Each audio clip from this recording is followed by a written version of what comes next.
Hi, I'm Rachel Senes with City TV, and welcome to Inside Santa Barbara, the city's only news magazine show. We bring you up to date on the city's most significant issues, projects, and events.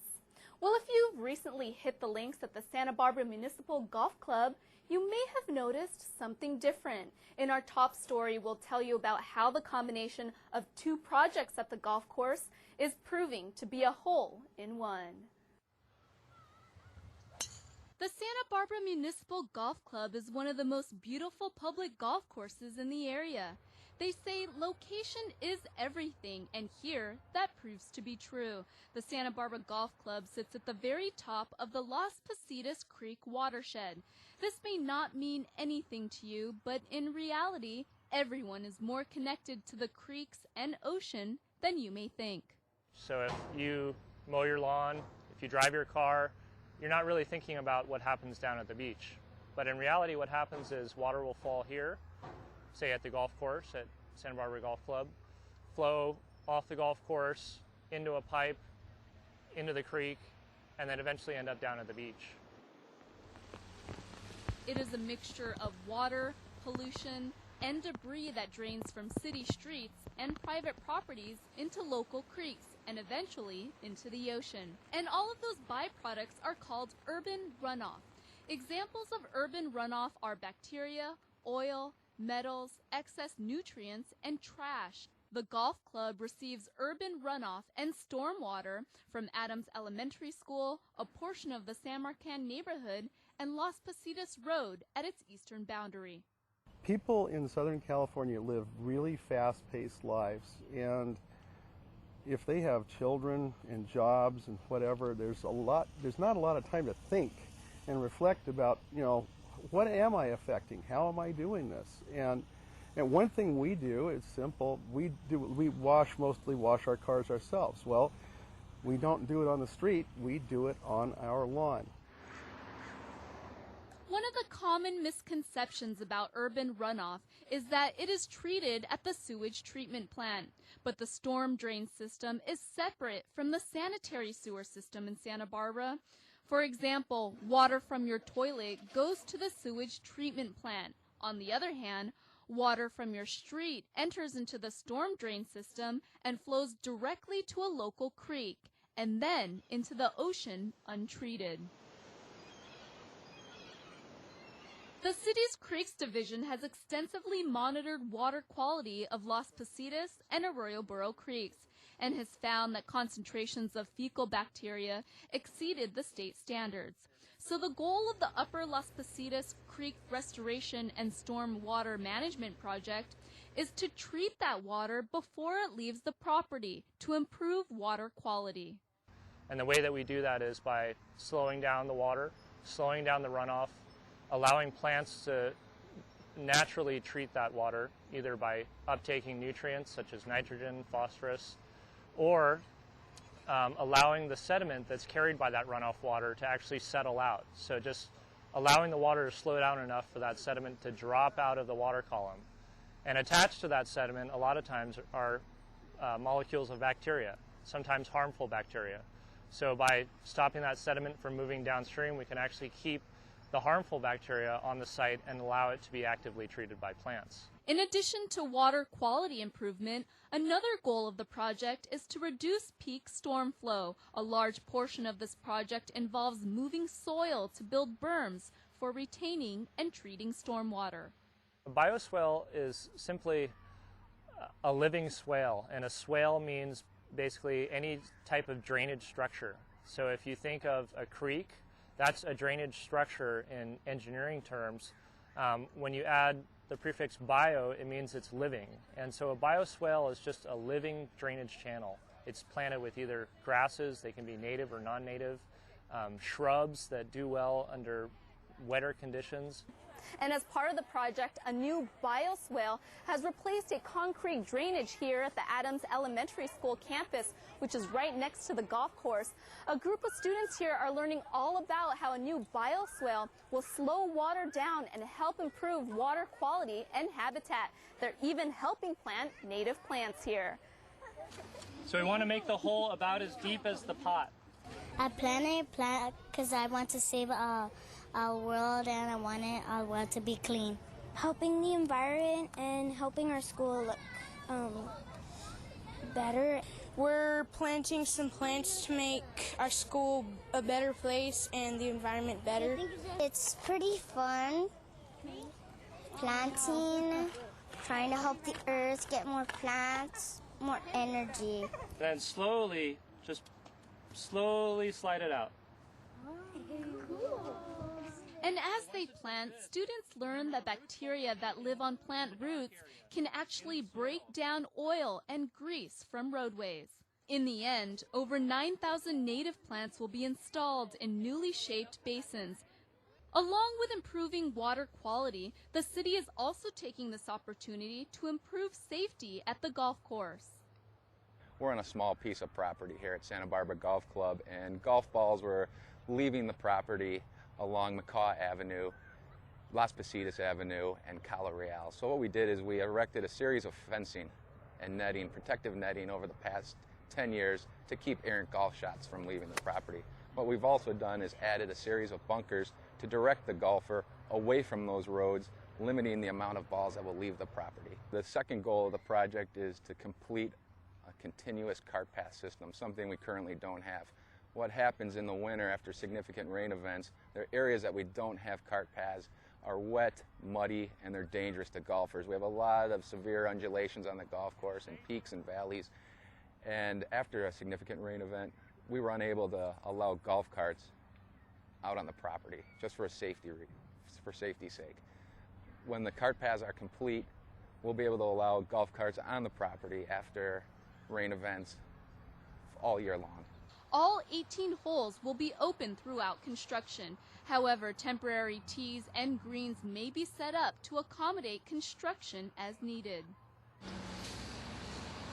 Golfers can expect increased noise, large machinery, and construction personnel on the course. To make up for this inconvenience, the city is offering golfers a 20% discount on all green fees and has brought back senior rates on Fridays.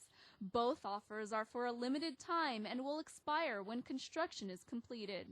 When it's said and done, aesthetically, it's going to be a beautiful golf course. This is a great improvement from what we had before the project started. Right now, there's a lot of dust and a lot of equipment moving and rocks flying, but when it's said and done, it's going to be a beautiful project.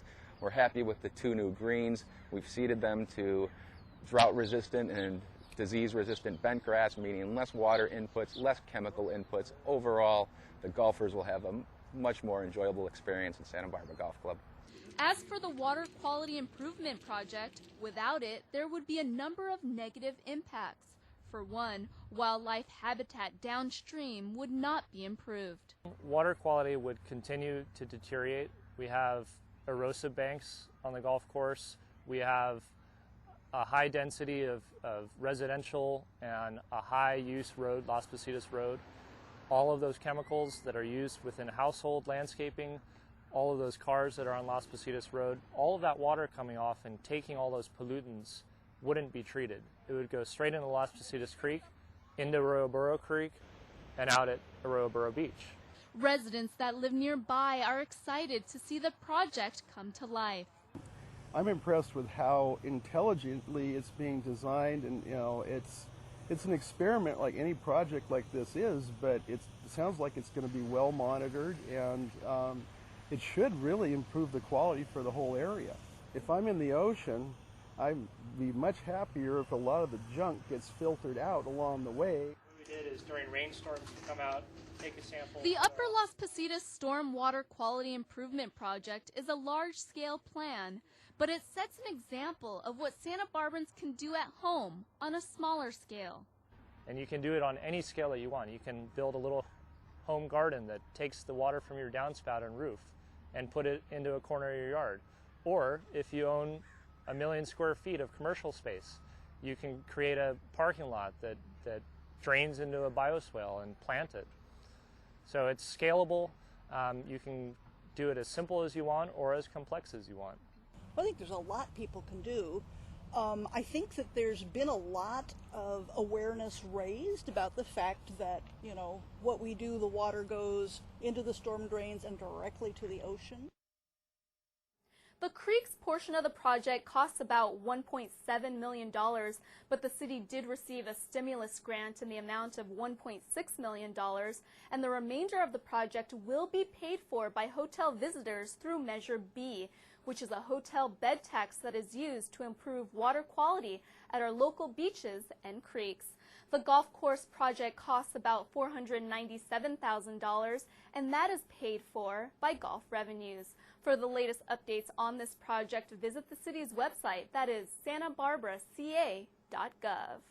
Well, as you may already know, the airline terminal project at the Santa Barbara Airport has taken flight. In our next story, we'll give you an update on this ongoing project.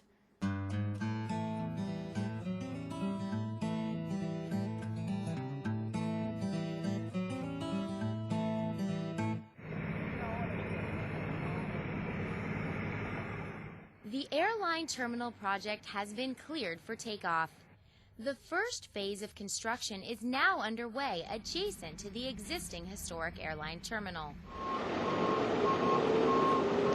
Conditions at the new airline terminal site require improved soil stability in preparation for the construction of the new two-story, 72,000 square foot terminal building.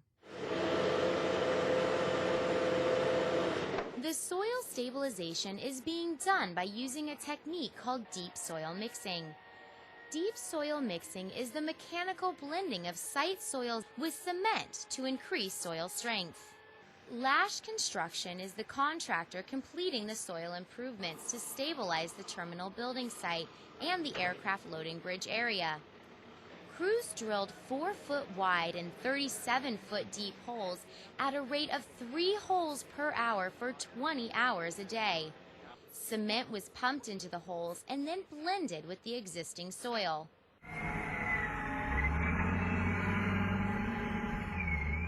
The site will then be over-excavated and recompacted to a depth of 5 feet. 3 additional feet of soil will be placed to raise the finished floor of the terminal to above that of the floodplain to protect against extreme flood conditions like those in 1995. Once the 3 feet of additional soil is placed and compacted, the site will be ready for the foundation work to commence. Emma Corporation, the terminal project general contractor, is expected to begin the next phase of construction in late October, when they will begin work on utilities and the building foundation. Stay tuned in the months to come for another update on the airline terminal's flight to the future. The new airline terminal project is expected to be complete in 2012. For ongoing construction updates, visit the airport's website, that is flysba.com. And we'll be right back. The city's environmental services gurus are ready to assist your business with recycling. If your trash and recycling are out of balance, then exchange your trash bins for recycling bins. Educate your staff and learn how to better manage your recycling. Find your center. Santa Barbara Recycles. Brilliant. I pledge. Pledge to take the 20-gallon challenge. It's easy and simple. Turn your sprinklers on and check for leaks once a month. I pledge. Use 3 inches of mulch throughout your garden. I pledge. Use online tools to adjust your watering schedule. I pledge. Install a rain sensor and it will automatically shut off your sprinklers when it is raining. I pledge. Save water now. Take the 20-gallon challenge at sbwater.org.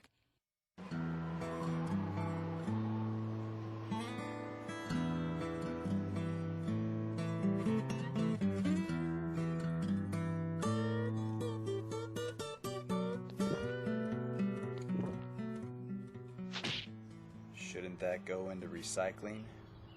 Recycling. Recycling. Everybody knows the trash gets sorted. We don't need no stinking recycling. Fact is, no trash gets sorted, friend. So if it goes in there, it just ends up at a landfill. There's only one way to settle this. Draw.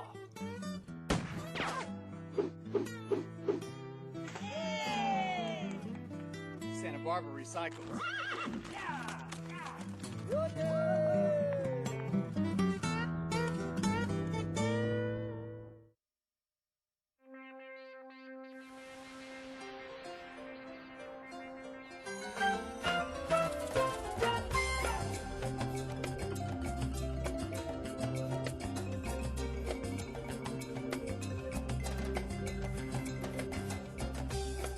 Welcome back to Inside Santa Barbara on City TV Channel 18. Well, what has gone up will come down. At least that's the case on Cliff Drive, where overhead utilities will be going underground. In our next story, we'll tell you about this project to beautify Cliff Drive. Cliff Drive in Santa Barbara is a busy thoroughfare with many drivers, bicyclists, and pedestrians traveling in the area. And it has been bustling with even more activity lately since the city began its underground Utility District Number 10 project, saying goodbye to overhead wires, poles, and equipment for supplying electric and communication services and placing them underground. This isn't the first time that the city has taken on such a project. Some past utility undergrounding projects include Milpa Street and State Street. The result? Beautification of these areas. Primary benefit aesthetics, and so we get the benefit of increasing the view corridor, and there's also opportunities to do other improvements associated with undergrounding. For example, as part of the project, new city street lighting will be installed along the project corridor. Construction is located here on Cliff Drive between Mesa Lane and Salida del Sol. All roads will remain open during construction, but there will be some lane closures. As for the Mesa Shopping Center, it will be business as usual. Construction began in mid-September and is expected to last about 18 months. Undergrounding is a complex process that requires a lot of technical equipment that must be placed in underground vaults. But the city isn't undergoing this project alone. They are joined by Southern California Edison, Verizon, and Cox Communications. Again, the trench sharing is the greatest benefit that each participating agency takes advantage of. For example, the trench sharing allocation between all participants, including the city of Santa Barbara, so there's a proportional share of the trench cost that we all will pay. But there's a great benefit in sharing the trenches. It will cost pennies on the dollar. The cost savings are tremendous. For example, for our city street light project, our city will be saving approximately $400,000 by taking advantage of trench cost sharing as compared to the city paying for the streetlight project on its own. It is funded, again, primarily through the ratepayer fees that are collected through Edison. The Cox and Verizon component of the project are paid by those companies individually. And those companies are enthusiastic about collaborating with the city on this project. When we underground a major part of our overhead system, SCE usually has to take the lead in the design because we are the first utility in the trench itself. But we do work very closely with the city jurisdiction, all other utilities that could be impacted, like telephone lines, cable TV lines, that are anybody else on these poles. They have to be coordinated with, and we work very closely with all the partners throughout the process. And this is going to be a 1-mile project, so it's a pretty comprehensive, complex project. Takes a lot of pre-planning, a lot of coordination, communication. By moving our fiber and coaxial cable underground, we're going to be able to continue with our great reliability, and our customers are going to get the most advanced products, both for voice, video, and data internet products. So I really commend the city for this, and I really commend the other utilities coming together with Cox and the city of Santa Barbara to do this project.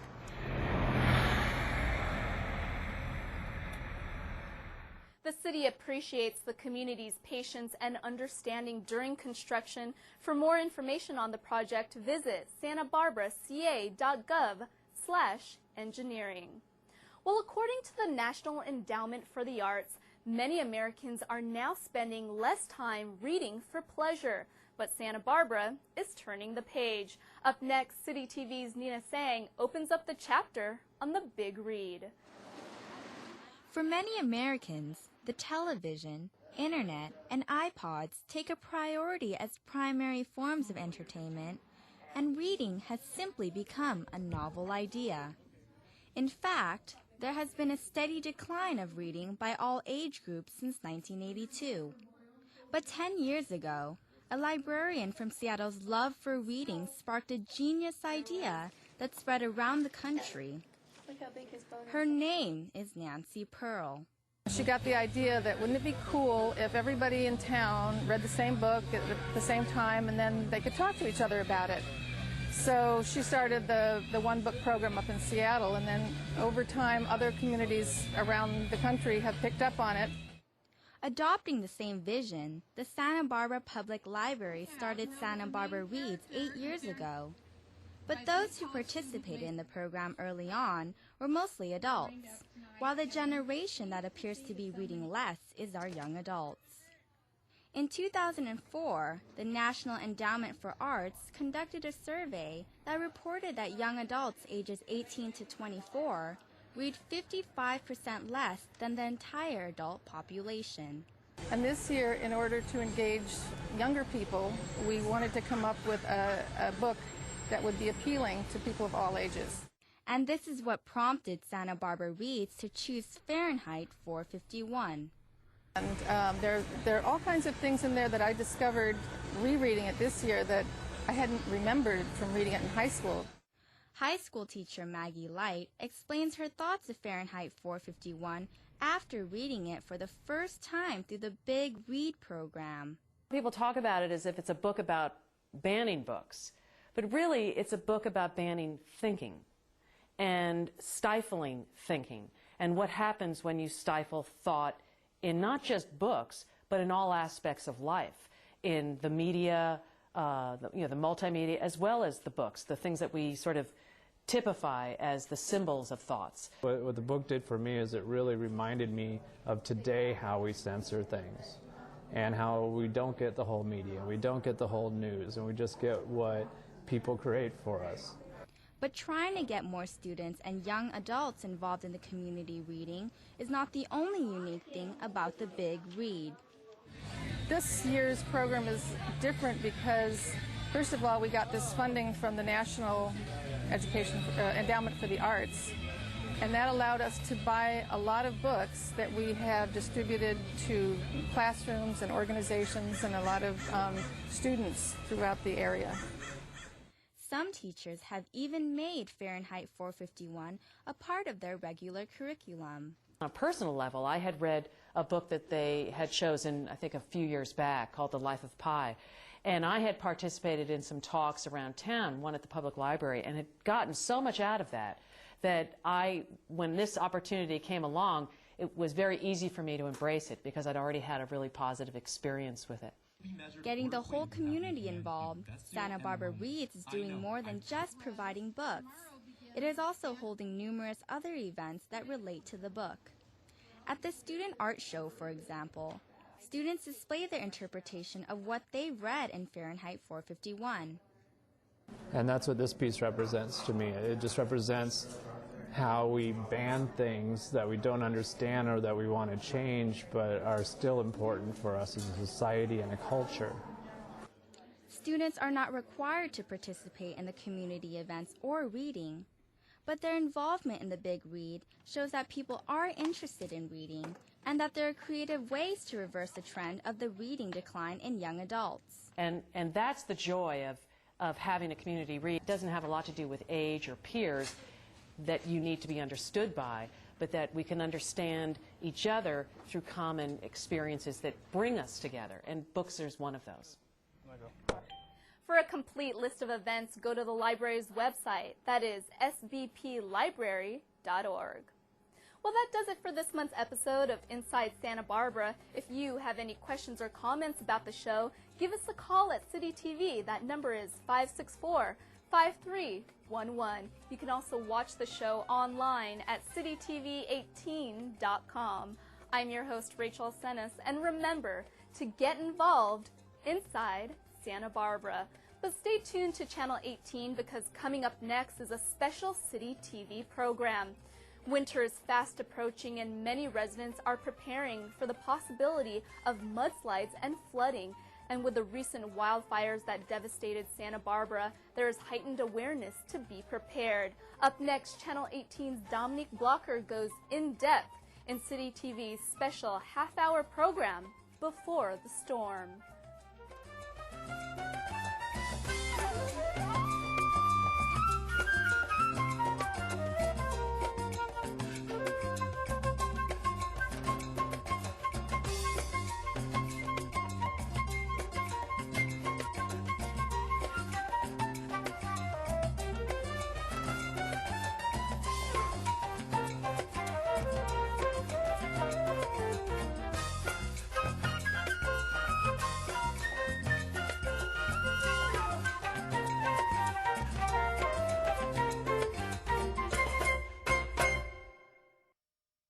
The next video was taken by Caltrans.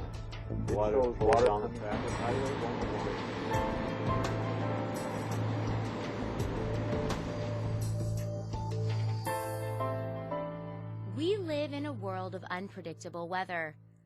Earthquakes across the Pacific can lead to tidal waves along our coast. Strong sundowner winds and high temperatures can create the perfect mix for a quick spreading wildfire. And a sunny morning can quickly turn into a clouded and rainy afternoon. Along the south coast, that rain may seem like the least of our worries, but these facts let us know otherwise. Over 75% of flood damage worldwide is caused by less than 1 foot of water. A mere 2 feet of water can sweep away a large vehicle, even a bus. Due to Santa Barbara's topography, there is a risk of flooding every rainy season. A major wildfire will greatly increase the risk of flooding in the affected area for several years after the fire. Facts like these catch people's attention, but more importantly, they should urge people into action. Although we can't prevent the rains from falling, we can do our best to prepare ourselves and our property for flooding. Knowing the dangers we face during any winter season, along with the increased risk now after multiple wildfires, increases the urgency of emergency preparation. With the city and county's many collaborations, along with extensive planning and residents taking steps to prepare now, we can get through the rainy season safely. After the Gap, T, and Hesesita fires, the hills above Goleta, Santa Barbara, and Montecito are at greater risk for flooding, landslides, and resident isolation. Because of the burn areas that are above the city, they're all going to impact the low-lying areas of the city because of the watershed damages that have been done up there, and the runoff and debris that can come off those mountains, because there's nothing really holding them up. They're used to having plants and all types of vegetation up there that serve as ground cover that keep the hills from sliding, and so without that ground cover, any amount of rain on those hills is going to cause some type of slippage. What we have over the last couple of years are a lot of fires that have developed in the watersheds in the county. What they generally result in is an increase in debris flow, sediment flow, and most importantly, water flow. A lot more water comes off a burned watershed than an unburned watershed. So as we enter into the winter, we always have the anticipation of the increased runoff from the rainfall, and then the actions that we're going to take to try to mitigate some of those impacts. Those actions require planning and preparation, critical components in lessening the impacts of winter rains. The city and county are working together with multiple departments and agencies because in the end, rain does not follow lines on a map and flooding does not know jurisdictional boundaries. The water that flows down the hillside may start on county land, but is likely to end up on city residents' properties. The city has bridges, they have roads, And of course, all of the residents, for the most part, downstream are in the city. So we're working closely with the city to make sure that the work that we do integrates with the work that they do so that the entire plan is more effective. And we're in that right now. It's working out quite well. Even the hydromulching. The hydromulching is actually being cost shared by the city as well. And all of those treatments work together in order to make the response the best it can be in the winter. Unless we can hold back the rain, the impacts are going to be there. What we can do is begin to prepare on how we respond. And right now the city is working with the County Office of Emergency Services, County Flood Control on creating a watershed flooding response plan. What happens is the National Weather Service will put out advisories. So there'll be different advisories for depending on the type of rain that we're getting. And so what we did was we put a plan together to see how we would respond. If we get an advisory that rain is coming, then we're going to start assigning certain staff to begin to look at the creeks and monitor the creeks. Those advisories put the multi-jurisdictional flood plan into action. Well, it begins with usually an outlook that's maybe 3 to 4 days in advance of a storm reaching us. So the word gets out, especially through the media. As we get closer to an event, the confidence level and what may happen goes up. So we'll issue maybe a winter storm watch. For the lower elevations, it might be a flash flood watch. And that's probably within 12 to 24 hours of the onset of an event. So it's a heads up, the potential is coming, and we should start to prepare. These watches can quickly lead to a more insistent message to the community. Then we get to a warning phase. It could be a matter of hours, even minutes for heavy downpour rain if there's a flash flood. And that is the imminent, it is happening now, or high confidence, and you should take action to save life and property. Staying informed is extremely important for residents during a storm because the situation can change rapidly. The National Weather Service warnings go out through local radio and television stations and also online through WeatherWire. In order to be ready if and when that warning comes, many steps were taken well before the rainy season even began. There's some water resources facilities located at the end of Tunnel Road that we're trying to protect this road so we can continue to have access. And we're doing a little bit more work further down in San Roque Creek to protect one of the bridges that has, it's got a double box culvert, so it's a small opening there, and we want to make sure that the water can pass through instead of accumulating debris in that location. The tank that's located here at the end of Tunnel Road is located at the end of a steep, narrow canyon, and so we're working with the NRCS to install a debris barrier there to protect that important facility.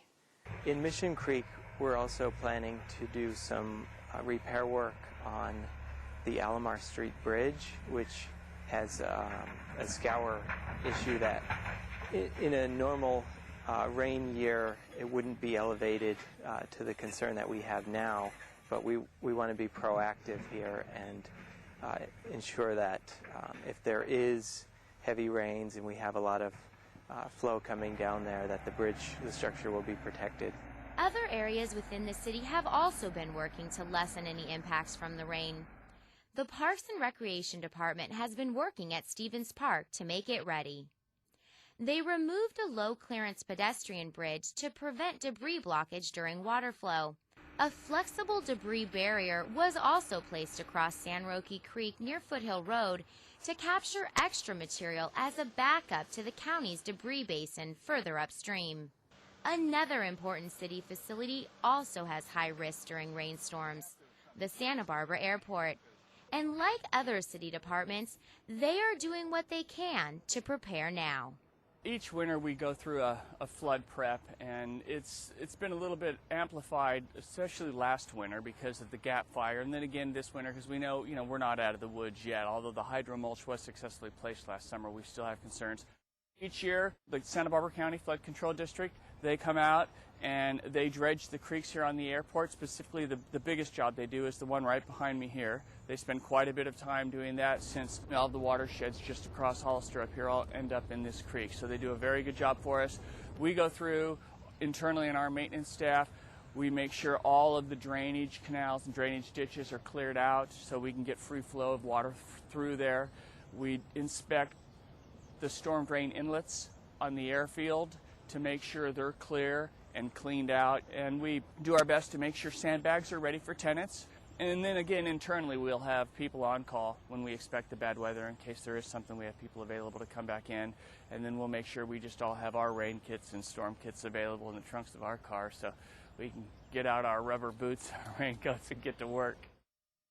The airport is just one example of the city of Santa Barbara working with the county to prepare for fast-moving water and rain-filled creeks.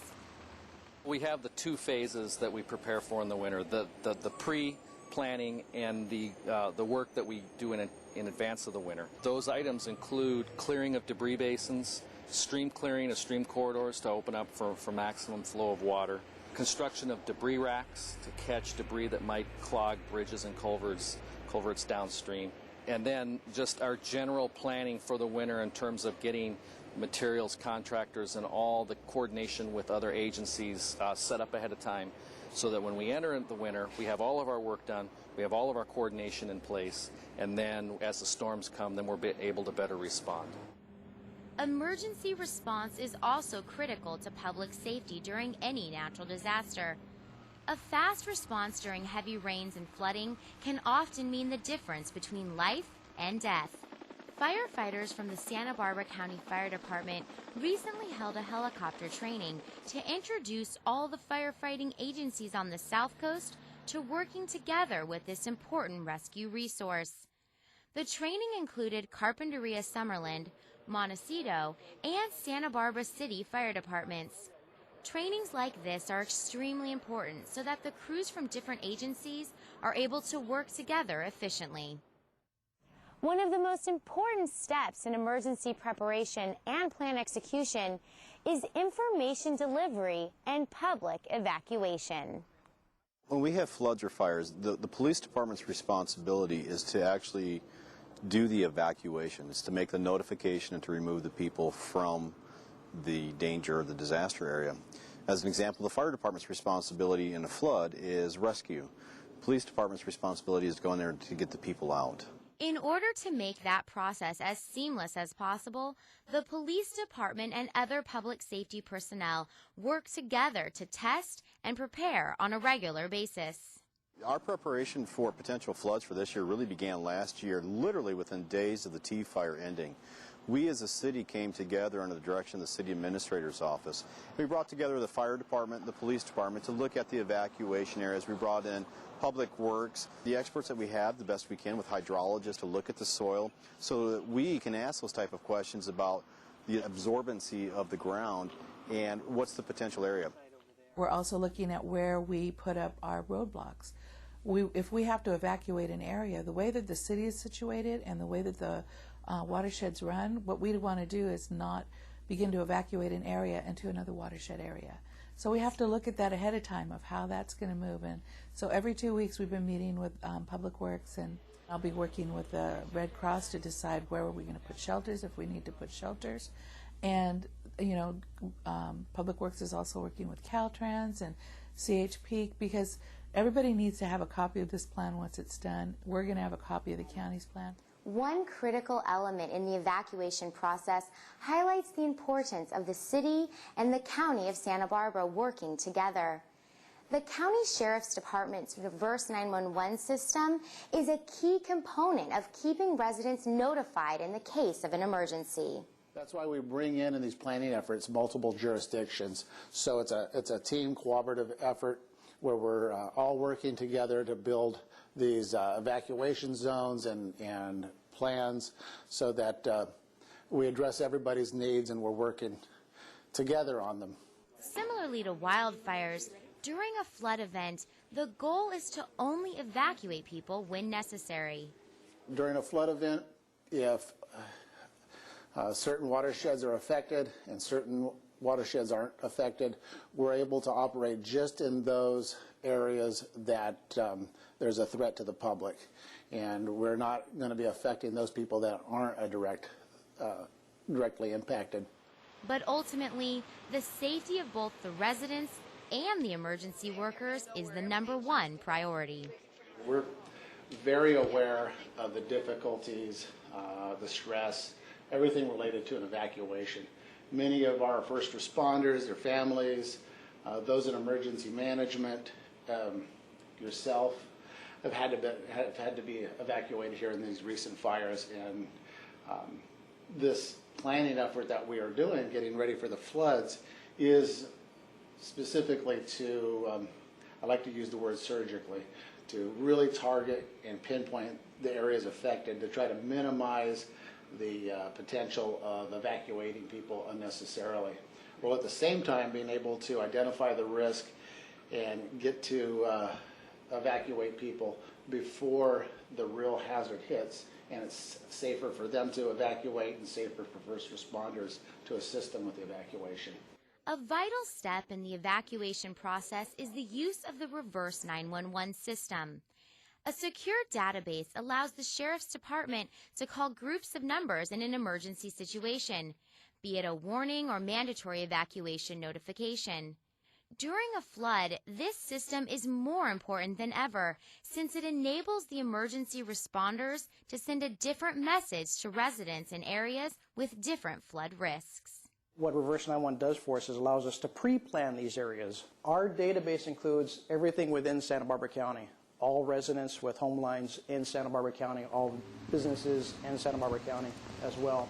This system is very vital. It's an important tool in the toolbox for the deputies. We will also supplement this with media announcements, boots on the ground, if you will, and people at roadblocks and things like this. So this is part of the tool.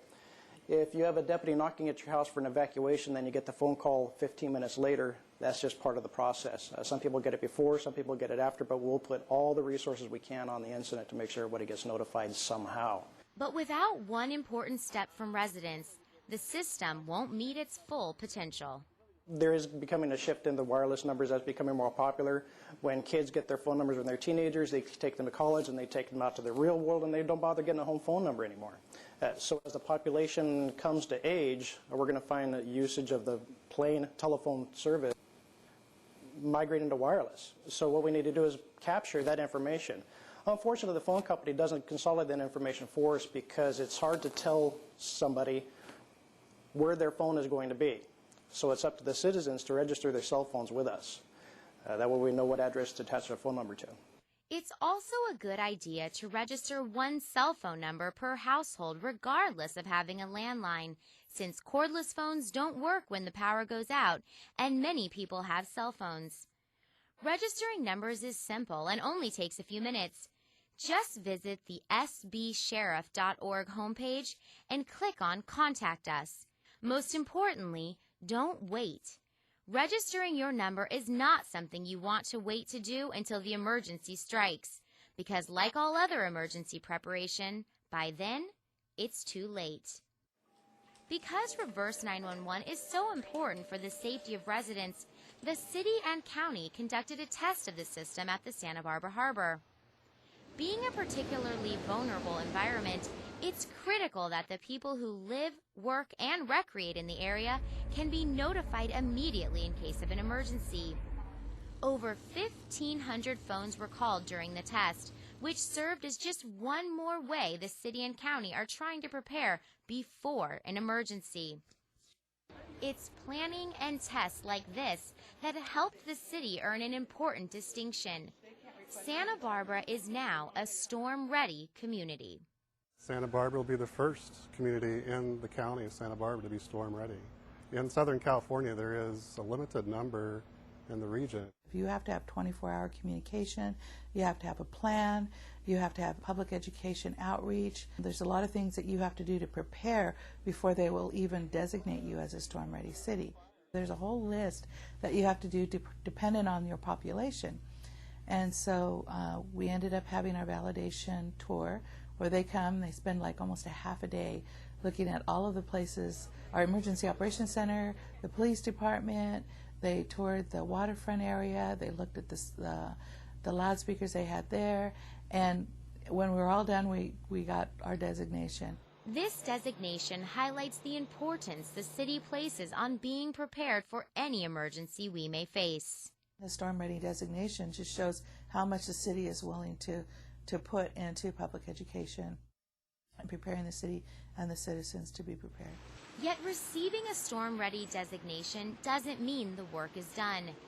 Preparation and planning are not something that is only necessary for government agencies. Even with the work the city and county have done to prepare for the winter rains, it's important to ask yourself, what can I do? Taking steps to prepare your property and your family is a critical link in the chain of success for emergency responders. If they're prepared, then they begin to help us. Whenever I teach a class, I always ask them, who's the first responder? And they'll always say fire, public works, whatever. And I say, no, it could be your son, who'd be the first responder. Are they prepared to do whatever it is that needs to be done in your home before anyone gets there? So preparedness on the community's part, preparedness on the city's part, working together collaboratively is how we're going to save lives and protect property. Simple steps can make a big difference during a disaster. And preparing for upcoming storms also helps prepare you for next year's fire season or even a sudden earthquake or tsunami. Have an emergency supply kit that includes a portable radio and plenty of water and non-perishable food. A video called Get Ready Santa Barbara on City TV's website shows you how to compile an emergency kit catered to your family's needs.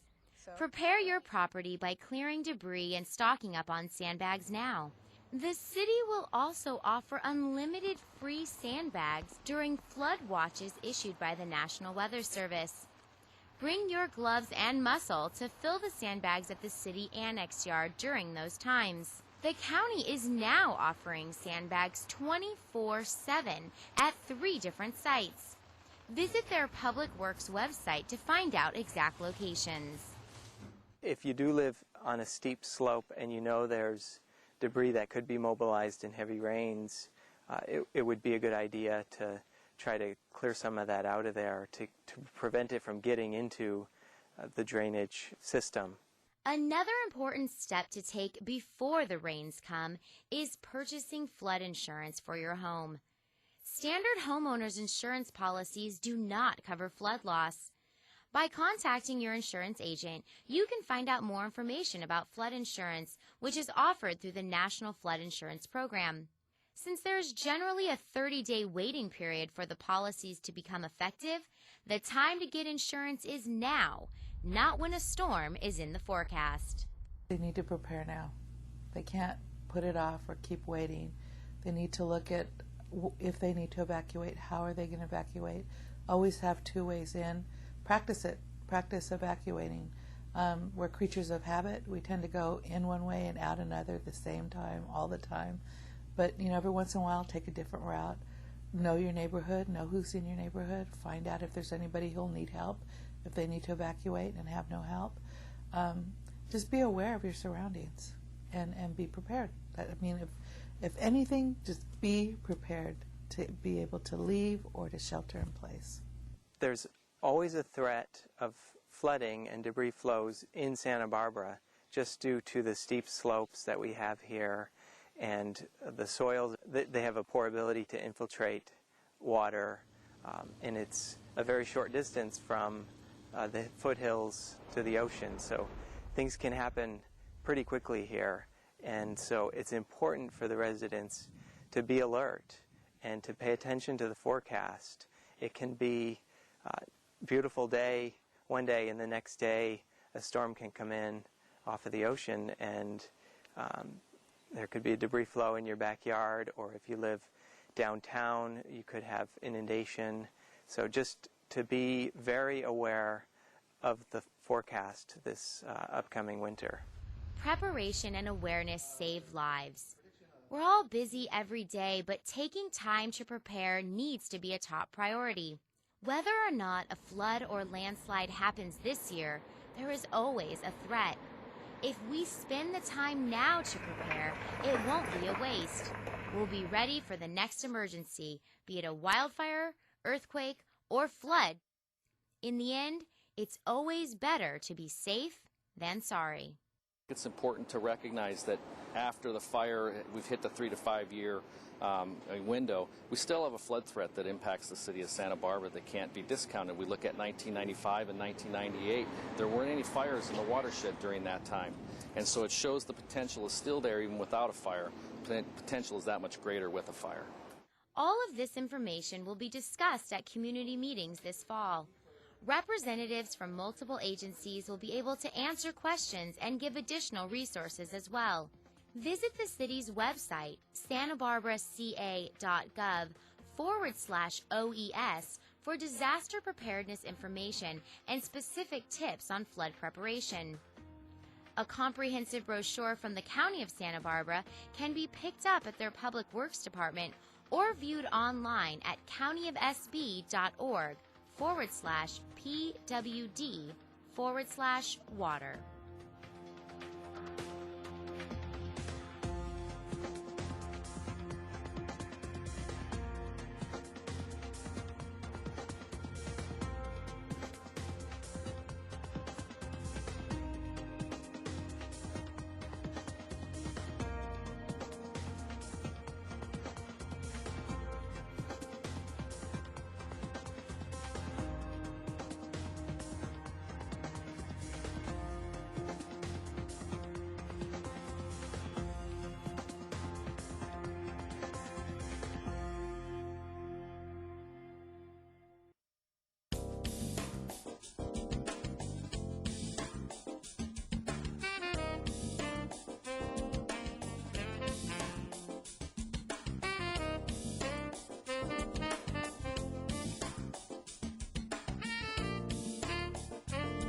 Rediscover your sense of Santa Barbara.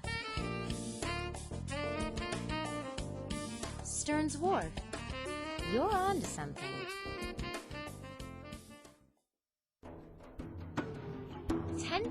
Years ago, early cave dwellers relied on natural fiber shoulder pouches to gather their food. Native Americans used baskets made of rushes or reeds to collect and carry acorns, berries, or fish. In the mid-19th century, gold miners loaded their saddlebags with precious metals and packed it onto their donkeys. Even 1930s American movie icons skipped down the yellow brick road with full baskets for the journey. In the 70s, we were all grooving to the latest funkadelic sounds with our out-of-sight bags. History has shown us that reusable is a better way to go. The decisions we make each day affect the world around us. Where's your bag?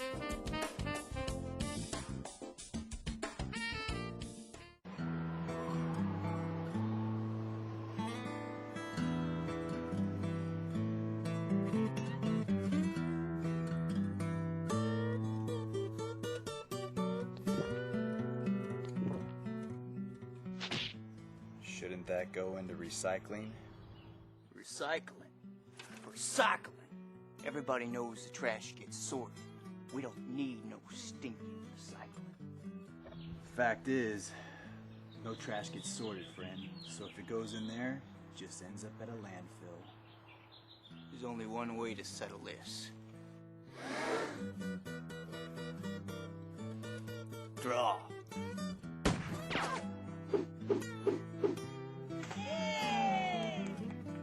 Santa Barbara recycles.